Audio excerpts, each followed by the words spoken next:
Middle store আজকের গুরুত্বপূর্ণ সংবাদ শোনার লাগি খাসাড়ি ভাষার সংবাদ এই চ্যানেলও আপনারা সবাইরে জানাই ধন্যবাদ। আপনারার কাছে অনুরোধ আপনারা এই চ্যানেলটা সাবস্ক্রাইব করিয়া সঙ্গে থাকবা, তাহলে শুনিলে কোয়া আজকের আন্তর্জাতিক গুরুত্বপূর্ণ সংবাদ। বর্তমানে বিশ্বত মুসলিম কিছু দেশ সকল নিয়া অনেক চক্রান্ত চলের। এটার আসল মূল উদ্দেশ্য হইল 3-4টা মুসলিম দেশ ধ্বংস করিয়া দখল করা। পশ্চিমা দেশ সকল এবং আমেরিকা আর ইসরায়েলর রাশিয়ার লগে দুশ্মনী করার একমাত্র কারণ হইল রাশিয়া ইরান হুতি হিজবুল্লাহরে সাপোর্ট করিলে।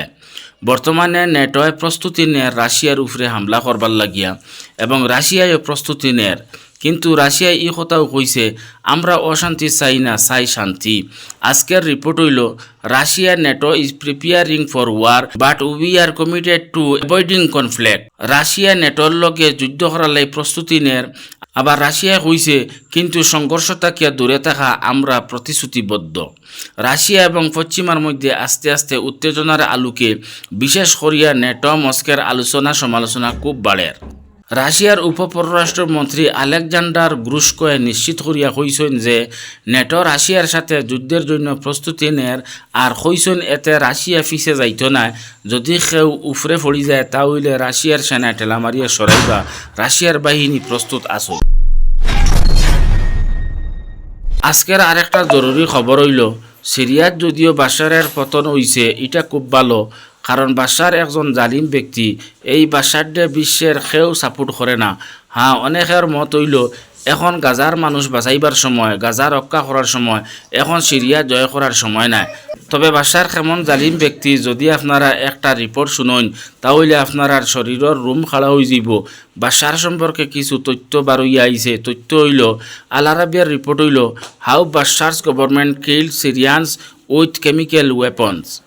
বাশার আল আসাদের শাসনের অবসান ঘটার পরে আগের শাসনামলে ঘটে যাওয়া সমস্ত কাহিনী এবং পুরানা সমস্ত দুঃখ সিরিয়াদের মনে আবার নতুনভাবে বারইয়া আইছে। রাসায়নিক অস্ত্র দিয়া হত্যা, গ্রেফতার এবং বেসামরিক নাগরিকদের হত্যার বিষয় নিয়ে আবার আলোচনা শুরু হয়েছে। আল আরবিয়া .net টিম দামেস্কের গ্রামাঞ্চলে আল গুতা এলাকা পরিদর্শন করছেন, যেখানে রাসায়নিক অস্ত্র দিয়ে বোমা হামলা করা হয়েছিল। Syrian network for human rights অনুসারে এই বোমা হামলার ফলে 200টিরও বেশি শিশু ও মহিলা সহ প্রায় 1450 জন বেসামরিক লোক নিহত এবং 6000 জন আহত হয়েছেন। এই ট্র্যাজেডি সম্পর্কে একজন তরুণ স্থানীয় বাসিন্দায় বর্ণনা দিছেন যে 21 আগস্ট 2013 সরকারে পূর্ব ও পশ্চিম গুতা শহরগুলোতে আক্রমণ করছিল। এই শহরের মধ্যে ছিল জামালকা, আরাবিন এবং আল মুয়াজমিয়া। কয়েক ডজন মিসাইলের সঙ্গে এই হামলা সারিন গ্যাসও ব্যবহার করা হয়েছে। এই যুবকে আরও জানাইছেন রাত 1:30টার সময় এই এলাকায় কর্মরত এক চিকিৎসকের মৃত্যুর পর এই হামলা চালানি হয়েছে।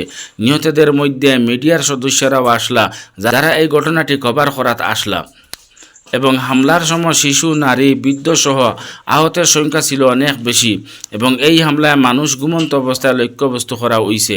রাসায়নিক বোমাবর্ষণের পাশাপাশি কামান দ্বারা গোলাবর্ষণও করা হয়েছে। আর এই যুবকে কইছেন আমি যা দেখছি তা আমি কখনোই বলবো না। আর এই যুবকে কইতাম ওই দিন মৃত শিশু, অন্যান্য মৃত ব্যক্তির মুখ তাকিয়া ফেনা বাহির হইছে। কুর্দি সেনা আর তুর্কি সেনা শুরু হয়েছে দুমাদুম লড়াই। আল আরাবিয়ার রিপোর্ট হইল গিয়া আজকে কুর্দি সেনার হামলায় তুরস্কর 2 জন সাংবাদিক নিহত হয়েছেন। তুরস্কের 2 সাংবাদিক উত্তর সিরিয়ায় আনকারা সমর্থিত এবং মার্কিন সমর্থিত বাহিনীর মধ্যে লড়াইয়ের কভার করাত আসলা, তখন কুর্দি সেনার হামলায় তুর্কি 2 জন সাংবাদিক মারা গেছেন। সাংবাদিকদের একটি সমিতি এবং একটি এনজিও এই খবর প্রকাশ করছে। সিরিয়ার দ্বিতীয় বৃহত্তম শহর আলেপ্পো তাকিয়া প্রায় 100 কিলোমিটার পূর্বে তিশরিন বাদের কাছাকাছি নাজিম দাস্তান এবং শিহান বিলগিন তারা গাড়ি বিস্ফোরণে নিহত হয়েছেন। বিবৃতিতে এইভাবে বর্ণনা দেওয়া হয়েছে।